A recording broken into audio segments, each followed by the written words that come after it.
ఇజ్రాయెల్కు ఇక్కడ మన హైదరాబాద్లో తయారవుతున్నటువంటి డ్రోన్లు ఇజ్రాయెల్కు పంపిస్తారు. అట్లాగే ఇజ్రాయెల్ యుద్ధోన్మాదాన్ని ఇప్పటివరకు ఖండించడం లేదు, దానికి అనుకూలంగా వివరిస్తుంది. అట్లాగే అమెరికాకు పూర్తిగా సానుకూలమైనటువంటి ధోరణితో వివరిస్తుంది. అమెరికాకు సానుకూలంగా వివరించడం అంటేనే సామ్రాజ్యవాదానికి అండగా ఉండడం. సామ్రాజ్యవాదానికి అండగా ఉండడం అంటే దేశ పాలకుడిగా అట్లా ఉండడం అంటే దేశానికి ద్రోహం చేయడం, దేశానికి ద్రోహం చేయడం లాంటిది. ఎందుకంటే సామ్రాజ్యవాదానికి అనుకూలంగా ఉండడం అంటే మన దేశ యొక్క సార్వభౌమ అధికారాన్ని మనం లొంగ తీసుకోవడం అనేటటువంటిగా ఉంటుంది. ఆ రకమైనటువంటి ధోరణి వివరిస్తున్నాడు బీజేపీ. అందుకే అమెరికా అధ్యక్షుడు అంటున్నాడు, ట్రంప్ అంటున్నాడు, పాకిస్తాన్ అంటే నాకు ఎక్కువ ఇష్టం, ఐ లవ్ పాకిస్తాన్ అంటున్నాడు. మోడీ వ్యక్తిగతంగా చాలా తన ఎక్కువ దగ్గర అంటున్నాడు. అంటే మోడీని ఎందుకు దగ్గర? దేశం కాదు, మోడీ దగ్గర.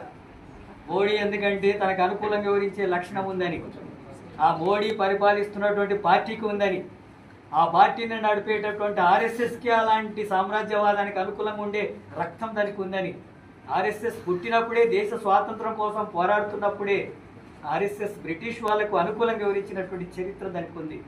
దాని ఆధారంగా సామ్రాజ్యవాదానికి అనుకూలంగా వివరించిన చరిత్ర ఉంది. ఇప్పుడు బీజేపీకి అది ఉంది, మోడీకి అదే ఉంది. అందుకే మోడీ నచ్చుతున్నాడు ఆయనకు. దేశ ప్రజలంతా కూడా దానికి వ్యతిరేకంగా ఉన్నారు, దేశ ప్రజానికం అంతా కూడా వ్యతిరేకిస్తున్నారు. అయినా సరే మోడీ అమెరికా సామ్రాజ్యవాదానికి అనుకూలంగా, ఇజ్రాయెల్కి అనుకూలంగా వివరించేటటువంటి ధోరణి ఉంటే సామ్రాజ్యవాదానికి అనుకూలంగా ఉండడం అంటే అలాంటి దేశాలు తీవ్రమైనటువంటి నష్టానికి గురవుతాయి. ఇప్పటికే ఆర్థికంగా ఆంక్షలు పెడుతున్నాడు, అనేక భయపెట్టి ధోరణి మాట్లాడుతున్నాడు. నేను చెప్తేనే పాకిస్తాన్ ఇండియా మధ్య యుద్ధం ఆగిపోయింది అంటున్నాడు. 14 సార్లు చెప్పాడు. ఇప్పటికే నిన్న మోడీ మాట్లాడిన గంటకే మళ్ళీ కూడా చెప్పాడు, నా వల్లనే ఈ యుద్ధం ఆగిపోయిందని. మోడీ మౌనం, మాట్లాడలేని అవమానకాల పరిస్థితి వస్తుంది.